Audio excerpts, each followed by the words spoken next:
கொண்டு வந்து இந்த மஞ்சுவலை சேகரத்துல, இந்த மஞ்சுவலை கிராமத்துல உயர்த்தி வைத்திருக்கிறே, அதற்கு எனக்கு ஒரு தகுதி கிடையாது.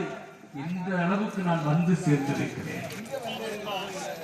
வந்து சேர்ந்தேன் அப்படிங்கிற வார்த்தையில மறைந்திருக்கிற ஒண்ணு இருக்கு தெரியுமா? நன்றி சொல்லுங்க, நன்றி சொல்லுங்க. ஐயா இந்த பிரசங்கத்துக்கு முன்னால எல்லாரும் எழுப்பி சொன்னாங்க, நன்றி சொல்லுங்க. ஆத்துமாவே நீ நன்றி சொல்லு. உங்க வாழ்க்கையில தேவன் செய்திருக்கிற நன்மைகளை திரும்பி பார்த்து இம்மட்டும் வந்து சேர்ந்திருப்பதற்காக நன்றி நன்றி என்று நம்முடைய உள்ளத்தின் நிறைவிலிருந்து இம்மட்டும் கர்த்தர் எங்களுக்கு உதவி செய்தார். நாங்கள் உயர்த்தப்பட்டிருக்கிறோம். சேரக்கூடிய இடத்திலே எங்களை வந்து சேர்த்திருக்கிறார். தீயையும் தண்ணீரையும் கடந்து வந்தோம். பின்னால நீங்க பாத்தீங்கன்னா இஸ்ரவேல் ஜனங்களுடைய விசுவாச பிரமாணம் இருக்கிறது. நம்முடைய விசுவாச பிரமாணம் நமக்கு தெரியும். என்ன விசுவாச பிரமாணம் எல்லாம் இருக்குது? நமக்கு எத்தனை விசுவாச பிரமாணம் இருக்குது?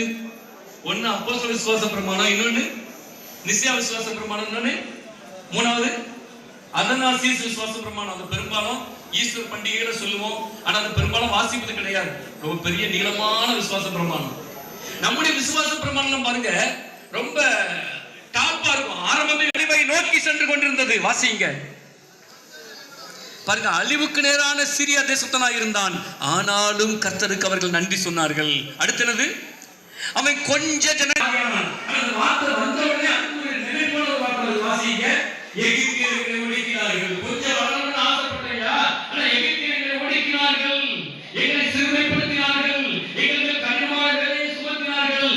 ஆனால் கர்த்தாவே உமக்கு நன்றி, உமக்கு நன்றி, உமக்கு நன்றி, உமக்கு நன்றி என்று நன்றிகளை எடுத்தவர்கள் இஸ்ரவேல் ஜனங்கள். நம்ம அனைவரும் நன்றி சொல்லணும்னா ஏதாவது இருக்குதா? கிடைச்சா நன்றி சொல்லலாம். கிடைக்காத காரியங்களுக்கு எப்படி நன்றி சொல்ல முடியும்? அந்த திருச்சபைக்கு நான் முதல்ல போயிருக்கேன்.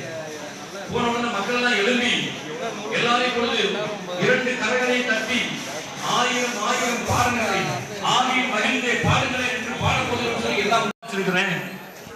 நான் கொஞ்சம் யோசிப்பேன், கொஞ்சம் ஒரு 100 ரூபாய் வச்சுக்கிட்டா டிராவல்ல வழிக்கு போகும்போது நமக்கு பயன்படுமோ அப்படி நம்ம எல்லாருடைய மனது நினைக்கும். பாத்தீங்களா, ஒருவேளை அந்த பெண்மணி நினைச்சிருக்கலாம், 2 காசு கொண்டு வந்திருக்கேன், 1 போடுவோம், அதுவே பெரிய அளவு இல்ல. ஆனா அந்த பெண்மணி பாருங்க, இருக்கிறத அப்படியே போட்டுருந்தாங்க, அப்படியே போட்டு. அவ கொண்டு வந்தேன் அப்படிங்கிறது நம்முடைய முழு மனதோடைய தேவன் இதை எனக்கு தரவில்லை என்றால் நான் இதை ஒரு நாளும் பெற்றிருக்க முடியாது. கொண்டு வந்தேன் என்பது முழுமையா கொடுக்க முடியுதா?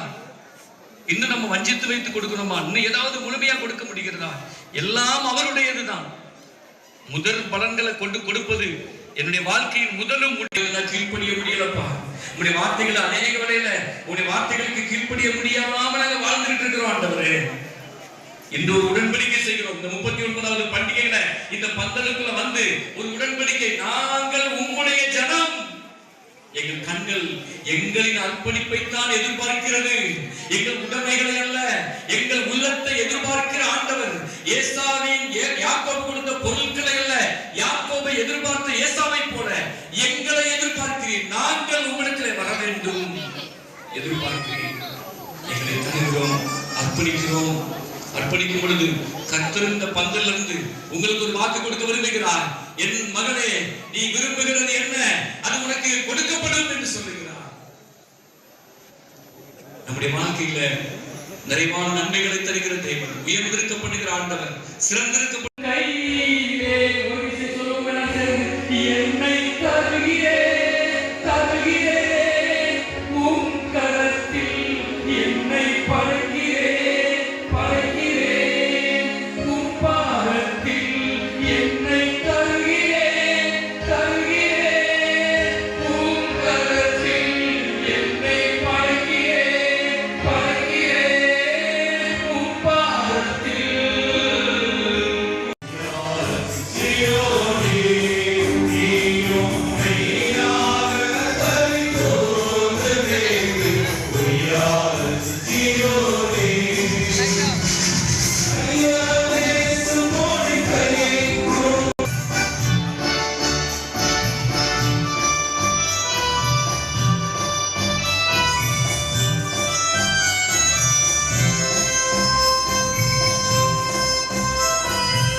செருப்பு கொண்டு புறப்படுமா, பொய் அதுக்குள்ள மஞ்சு வலையை சுத்தி வந்து நான் போயிட்டு வந்துட்டேன் அப்படிங்கிறது.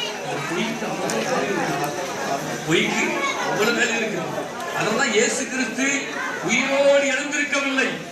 அவரை அவருடைய சீசர்கள் கொண்டு போய்விட்டார்கள் என்று காசு கொடுத்து பொய்களை பரப்பினார்கள். 40 நாட்கள் கழித்து அவர் உன்னதத்திற்கு எடுத்துக் கொள்ளப்பட்டார்.